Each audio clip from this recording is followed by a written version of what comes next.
আমরা যখন বাঙালি বলি, বাংলাদেশ বলি, তখন একটি সংকট চলে আসে। সংকট বঙ্কিমচন্দ্র চট্টোপাধ্যায় তিনি লিখেছেন, এখানকার মুসলমানদের একটা সংকট হলো তারা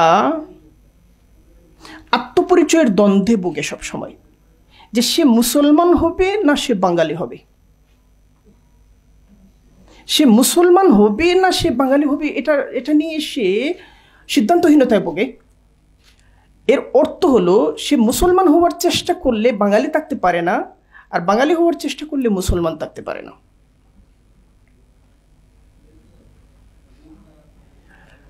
কোন জনগোষ্ঠীকে হীনমন্য করে তোলার, একজন ব্যক্তিকে হীনমন্য করে তোলার কিছু উপাদান আছে।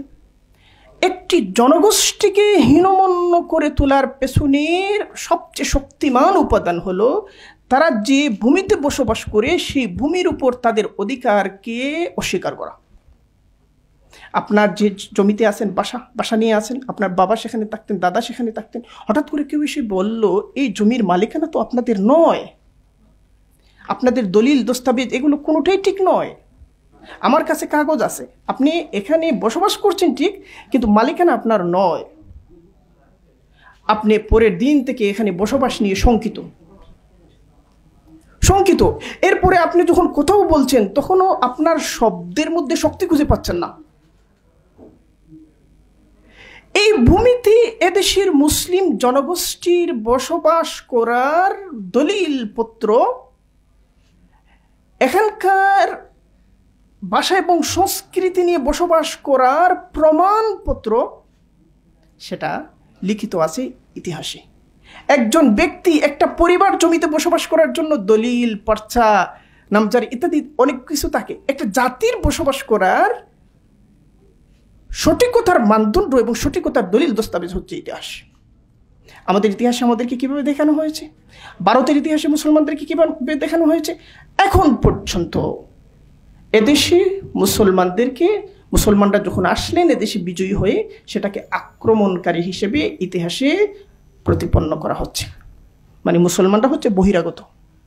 ভারতে মুসলমানদেরকে বহিরাগত দেখানো হচ্ছে, বাংলাদেশে মুসলমানদেরকে, মুসলিম শাসনকে, মুসলিম বিজয়কে বহিরাগত দেখানো হচ্ছে। আপনি বলবেন এটা দেখানোর ফলে সমস্যাটা কোথায়? আমরা তো বাইরের দিকেই, বখতিয়ার খিলজি তো বাইরের দিকে এসেছিলেন, তাই না? বিহার থেকে এসেছিলেন, বিহারে এসেছিলেন দিল্লি থেকে, দিল্লিতে এসেছিলেন আফগানিস্তানের গরমশির থেকে, গরমশিরে তিনি জন্মগ্রহণ করেছিলেন, তো তিনি তো বাইরে থেকে এসেছিলেন।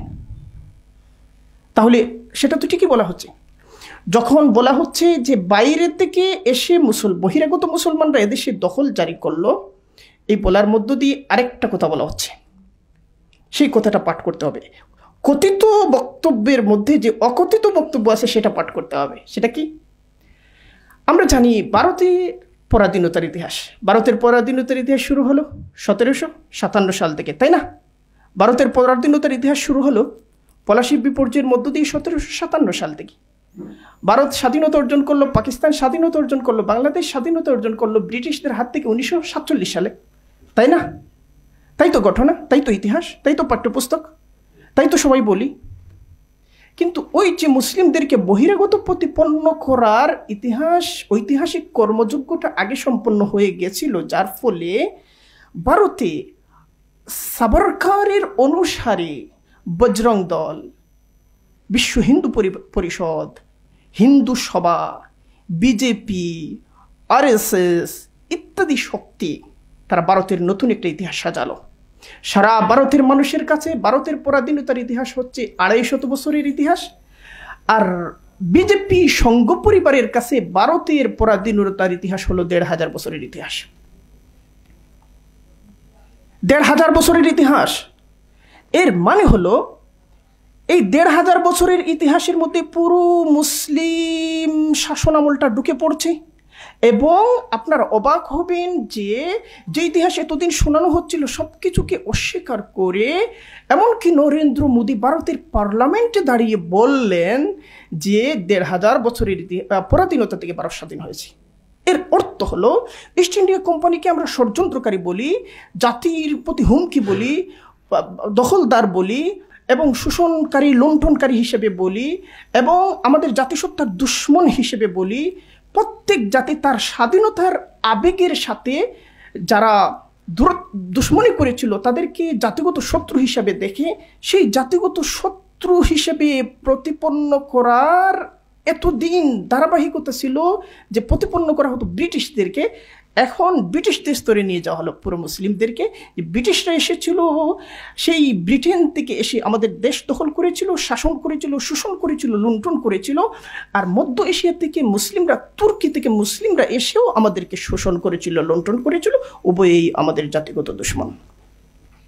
তাহলে ইতিহাসের মধ্যে যে লড়াইটা হয়, এই লড়াইয়ে যদি আপনি জিততে না পারেন, এই লড়াইয়ে আপনি কোথায় হেরে যাচ্ছেন আপনি যদি না বুঝেন, আপনি বলবেন যে এটা বইয়ে লেখা, তাতে কি যায় আসে? আপনি বলবেন এটা বইয়ে লেখা, কি যায় আসে? এটা সংবাদপত্রে লিখেছে, কি যায় আসে? এটা নাটকে বলা হয়েছে, কি যায় আসে? হ্যাঁ, আপনি যে কি যায় আসে বলছেন, এর মানে আপনার কাণ্ডজ্ঞান নেই। আপনি বুঝতে পারতেছেন না বাতাস কোন দিকে যাচ্ছে। এই কথাটাই বলছিল রোহিঙ্গারা। রোহিঙ্গাদের আরাকানে রোহিঙ্গাদের যে সাম্রাজ্য শাসক তৈরি হয়েছিল, সেখানে রোহিঙ্গা মানে মুসলিম যে সালতানাত তৈরি হয়েছিল, সেটা নবম শতকে রাজা ইঙ্গচন্দ্রের সময়ে সেখানে মুসলিম আধিপত্যের বিস্তার শুরু হয়। আর বাংলাদেশে মুসলিম আধিপত্যের শুরু হয় 1203, 4, 5 এই সময় থেকে। তাহলে আরাকানে মুসলিম আধিপত্যের সময়টা আমাদের চেয়ে প্রায় 200 বছর পূর্ববর্তী, 300 বছর পূর্ববর্তী। সেই আরাকানে মুসলিমরা উদ্বাস্তু, এমনকি সেখানে তারা নিজেদের কর্তৃত্ব, নিজেদের অবস্থান, নিজেদের সত্য রয়েছে সেটাও দাবি করার অধিকার থেকে বঞ্চিত। এজন্য যে রাজনৈতিকভাবে, সামাজিকভাবে এই বঞ্চনা নিশ্চিত হয়েছে, এজন্য যে এর আগে ইতিহাস থেকে তারা বঞ্চিত হয়েছিল। আপনি যদি আজ ইতিহাস থেকে বঞ্চিত হন, 50 বছর পরে রাজনৈতিক বঞ্চনা অনিবার্য। লড়াইটা আগে হয়, মনের দুনিয়া দখলের লড়াইটা আগে হয়, সাংস্কৃতিক দুনিয়াটা দখলের লড়াই আগে হয়, চিন্তার বাষ্য নির্মাণ, ডিসকোর্স নির্মাণের লড়াইটা আগে হয়। এই লড়াইটা যারা করতে পারে না, ধরতে পারে না, এরা রাজনৈতিক আবহাওয়াকে নিজের অনুকূলে আনতে পারবে না, কেবলমাত্র চিল্লাচিল্লি করতে পারবে। চিল্লাচিল্লি করে কি হয়? জালালউদ্দিন রুমি সতর্ক করে দিয়েছেন, শোনো, বজ্রপাতের আওয়াজে কখনো শস্য পরিপক্ক হয় না। এই বাংলাদেশে ইতিহাসকে এভাবেই সাজানো হয়েছে, এভাবেই দেখানো হয়েছে। আমরা এখন পর্যন্ত প্রতি ইতিহাস যেটা লেখা সেটা লেখার চেষ্টা করি না। আমি এই বইটা আজকে সাথে করে নিয়ে এসেছি, যেখানে আমাদের রাজনৈতিক নেতৃবৃন্দ এবং যারা আমাদের সাংস্কৃতিক বিভিন্ন কর্মকাণ্ডে গুরুত্বপূর্ণ ভূমিকা রাখেন।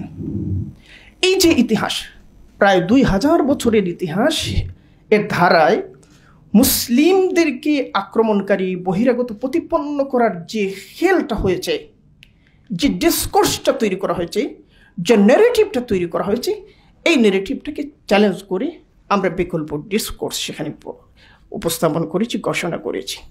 আমরা দেখিয়েছি যে কিভাবে মুসলিমরা আক্রমণকারী নন, কিভাবে হিন্দুত্ববাদ এদেশে আক্রমণকারী। হিন্দুত্ববাদ নিয়ে যখন বলছি, 2 মিনিটে বলি। হিন্দু ধর্ম এক জিনিস, হিন্দুত্ববাদ আরেক জিনিস। হিন্দু ধর্ম এক জিনিস, হিন্দুত্ববাদ আরেক জিনিস। ইহুদি ধর্ম এক জিনিস, আর ইহুদিবাদ আরেক জিনিস।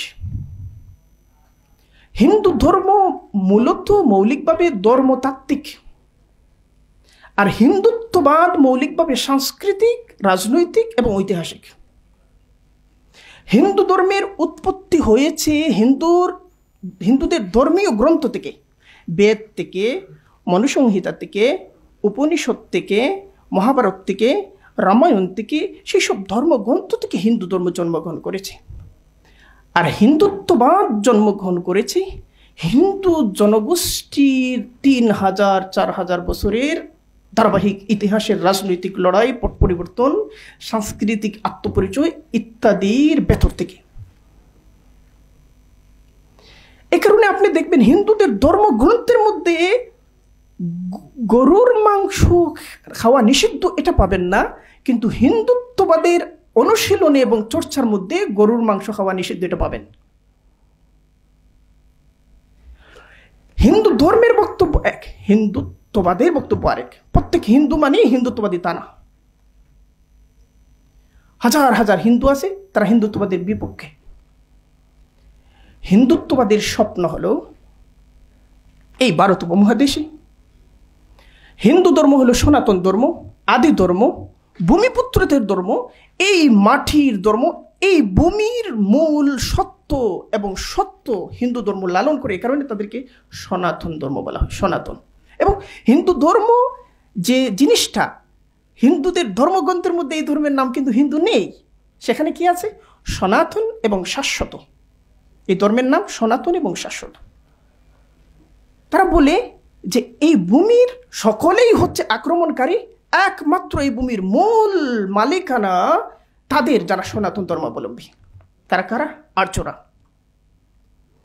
দেখেন, লড়াইটা কিন্তু অনেক পেছন থেকে আসছে। ভারতে যে লড়াইটা হচ্ছে, এই লড়াইটা অনেক পেছন থেকে আসছে। এবং আপনি যদি ভারতে যে সমস্ত টকশোর মধ্যে যে যুদ্ধগুলো হয়, ফাইটগুলো হয়, রাজনৈতিক বয়ানের মধ্যে যে ফাইটগুলো হয়, এবং সেখানকার কলামগুলোর মধ্যে ফাইট হয়, ইতিহাস রচনার মধ্যে যে ফাইট হয়, সেখানে যদি দেখেন, আপনি দেখবেন লড়াইটা হচ্ছে 2021 সালে, 2022 সালে, কিন্তু প্রেক্ষাপটটা 1000 বছর আগের, 2000 বছর আগের, 4000 বছর আগের। এখনও ভারতে যখন আরশাদ মাদানিকে নিয়ে সংবাদপত্রে, যখন টেলিভিশনে যখন সাক্ষাৎকার দেওয়া হয়, তখন সেখানে তাকে সবচেয়ে বেশি বিব্রত করে যে প্রশ্নটা, যে আওরঙ্গজেব মন্দির ভেঙেছিলেন কেন? এর মানে হচ্ছে কি, প্রশ্ন করা হচ্ছে 2021 সালে, কিন্তু হাজির হয়ে যাচ্ছে 500 বছর আগের ঘটনা। ফলে আজকের রাজনীতির যে শত্রু মিত্র, রাজনৈতিক একটা জনগোষ্ঠীর রাজনৈতিক চেতনার মানে কি? একটা জনগোষ্ঠী জানবে, জনগোষ্ঠী হিসেবে আমরা যে পরিচয় লালন করি, যেমন বাংলাদেশের জনগোষ্ঠী, বাংলাদেশি একটা পরিচয় লালন করি, এই পরিচয়ের বন্ধু কারা এবং শত্রু কারা? ভারতীয় হওয়ার যে মাধ্যমে যে পরিচয়, ভারতীয় পরিচয়, এই পরিচয়ের শত্রু এতদিন ছিল ব্রিটিশরা, এখন বানানোর চেষ্টা করা হচ্ছে কাদেরকে? কাদেরকে? মুসলমানদেরকে। এই লড়াইটা আপনার লড়তে, আপনি নরেন্দ্র মোদীর বিরুদ্ধে মিছিল দিয়ে হবে না তো। লড়াইটা অন্যত্র। সিনেমা এইভাবে বানানো হচ্ছে, শত শত কোটি ডলার বিনিয়োগ করা হচ্ছে সিনেমায়। পুরো সিনেমার বিভিন্ন চিত্র চরিত্র দিয়ে এই কথাটা পাঠকের, শ্রোতার এবং দর্শকের অন্তরে গেঁথে দেওয়া হচ্ছে। এবং সেই দর্শক এত অসহিষ্ণু হয়ে উঠছে, সে আইনের উপর উচ্চতর ডিগ্রি নিয়েছে, কিন্তু একজন মুসলিম হওয়ার কারণে ভারতীয় একজন মুসলিম নেতাকে জাতির দুশ্মন মনে করে, এ কারণে সে প্রকাশ্যে রাজপথে আসাদুদ্দিন ওয়াইসিকে গুলি করে মেরে ফেলতে চায়। ইতিহাসের লড়াই, সংস্কৃতির লড়াই। শেষ করি। এখন তারা বলে যে ভারতী আর্যরা হচ্ছে ভারতের মৌলিক আর্যরা। উইলিয়াম জোন্স নামে একজন আছেন, উইলিয়াম জোন্স।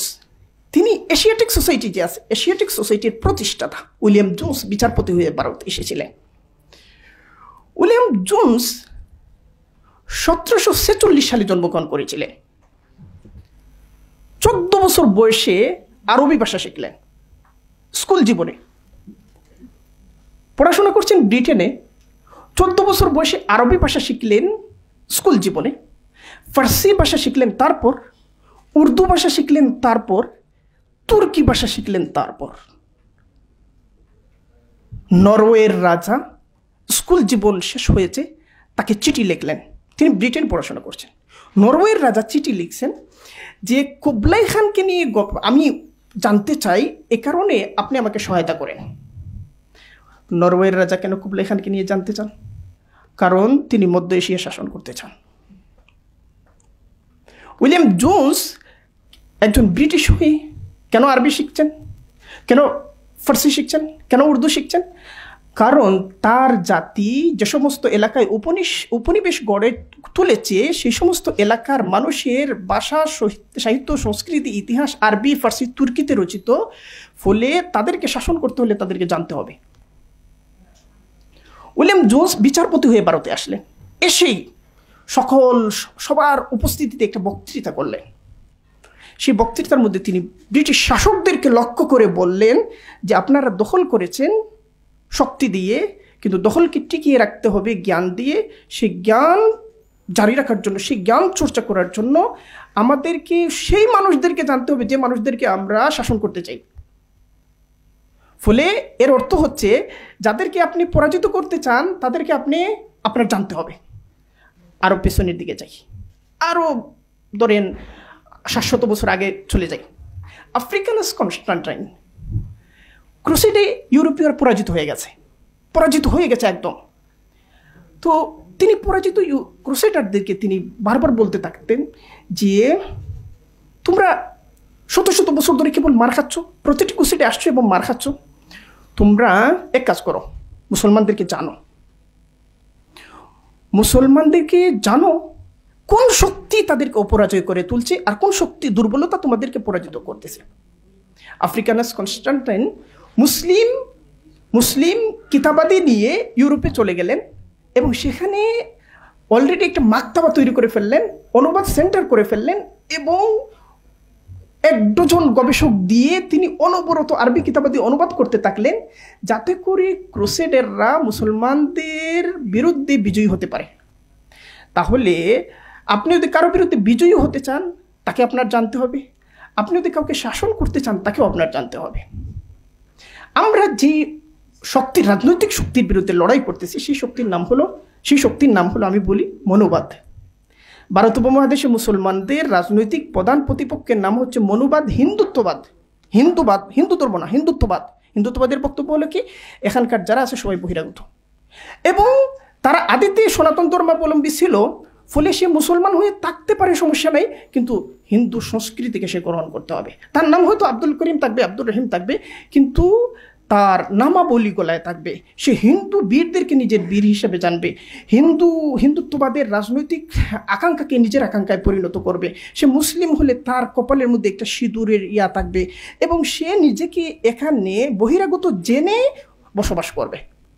আপনি এই যে রাজনৈতিক থিওরিটা ইতিমধ্যে বাংলা ভাষার সাহিত্যে প্রতিষ্ঠিত হয়ে গেছে, ইতিহাসে প্রতিষ্ঠিত হয়ে গেছে। ইতিহাসে কীভাবে প্রতিষ্ঠিত হয়েছে বলি, বাংলা সাহিত্যের ইতিহাসে একটা অন্ধকার যুগ আছে। বাংলা ভাষা এবং সাহিত্যের ইতিহাসে একটা অন্ধকার যুগ আছে। অন্ধকার যুগ সূচনা হলো কখন জানেন? 1200 সালে। অন্ধকার যুগ শেষ হয়েছে 1350 সালে। 1204 সালে 1205 সালে মুসলিম বিজয় হয়েছে। তাহলে মুসলিম বিজয়ের পরে 150 বছর বাংলার অন্ধকার যুগ। কেন অন্ধকার যুগ? ঐতিহাসিকরা বলছেন এটা হচ্ছে নৃশংসতা, এটা হচ্ছে পাশবিকতা, এটা হচ্ছে বর্বরতা। এটা এত বর্বরতা হয়েছিল যে এদেশের মানুষ বাংলা ভাষায় কথা বলাও ভুলে গিয়েছিল। তাহলে এই ইতিহাস পাঠ্যপুস্তকে আছে, স্কুলে আছে, কলেজে আছে, বিশ্ববিদ্যালয়ে আছে, সর্বত্র এই ইতিহাসটা আছে। বাংলা ভাষায় যুগ বিভাজন প্রত্যেক ব্যাকরণ গ্রন্থের মধ্যে রয়েছে এবং সেটাকে আমরা চ্যালেঞ্জ করেছি। আমি একটা নতুন বই লিখেছি এবং দৈনিক নয়াদি গ্রন্থে 8টা কলাম ধারাবাহিকভাবে লিখেছি এই বিষয়ে, এটাকে চ্যালেঞ্জ করি যে এটা মিথ্যা। তাহলে এই মনোবাদের বক্তব্য আপনার পাঠ্যপুস্তকে ঢুকে গেছে, হয়তো আপনিও পড়েছেন, আপনার বোন পড়তেছে, আপনার ছেলে পড়তেছে, আপনার ভাই পড়তেছে।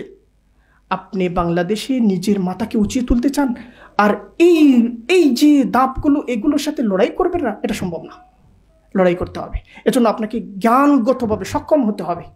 জ্ঞানগতভাবে সক্ষমতা ছাড়া, ব্যাপক অধ্যয়ন ছাড়া, ব্যাপক প্রস্তুতি ছাড়া আপনি যে পদক্ষেপ ফেলবেন অগ্রসর হওয়ার জন্য, আপনি পিছাতে থাকবেন। আপনি কাজ করতেছেন আবার পিছাচ্ছেন, এর মানে কি? আপনার গতি আছে আবার এগোচ্ছেন, এর মানে কি? আপনার মাড়া দেখেছেন? মাড়া, এই যে ধান মাড়াই করা হয় গরু দিয়ে ধান মাড়াই করা হয়, এই ধান মাড়াইয়ের একটা এরিয়া থাকে। এখানে ধানকে সুসজ্জিতভাবে গোলাকার করে সাজানো হয়। গরু এখানে হাঁটতে থাকে, পিছনে রাখাল থাকে, গরু হাঁটতে থাকে। 1 ঘন্টা ধরে গরু হাঁটতে থাকে। 1 ঘন্টা ধরে গরু হাঁটলো, কয় কিলোমিটার অগ্রসর হয়? যে জায়গায় ছিল সেখানেই থাকে। এর মানে তার গতি আছে কিন্তু অগ্রগতি নাই। আপনি যদি নিজের সীমাবদ্ধতার এই বলয়গুলো না ভাঙেন, জ্ঞান দক্ষ হয়ে যদি ময়দানে না আসেন, পর্যালোচনা এবং প্রস্তুতি ছাড়া যদি ময়দানে না আসেন, তাহলে দেখবেন আপনি কাজ করতেছেন, বয়ান দিতেছেন, ভাষণ দিতেছেন, সেমিনার করতেছেন, সবই করতেছেন, কেবল গতির মধ্যে চক্রবৃত্তের মধ্যে ঘুরবেন, কোনো অগ্রগতি হবে না। এই বৃত্তকে আমাদের ভাঙতে হবে এবং সেটা পারবে ইনশাআল্লাহ। আমি বিশ্বাস করি আমাদের এই নবতরুণ প্রজন্ম। আল্লাহ সুবহানাহু ওয়া তাআলা আমাদেরকে তৌফিক দান করুন। আসসালামু আলাইকুম ওয়া রাহমাতুল্লাহ।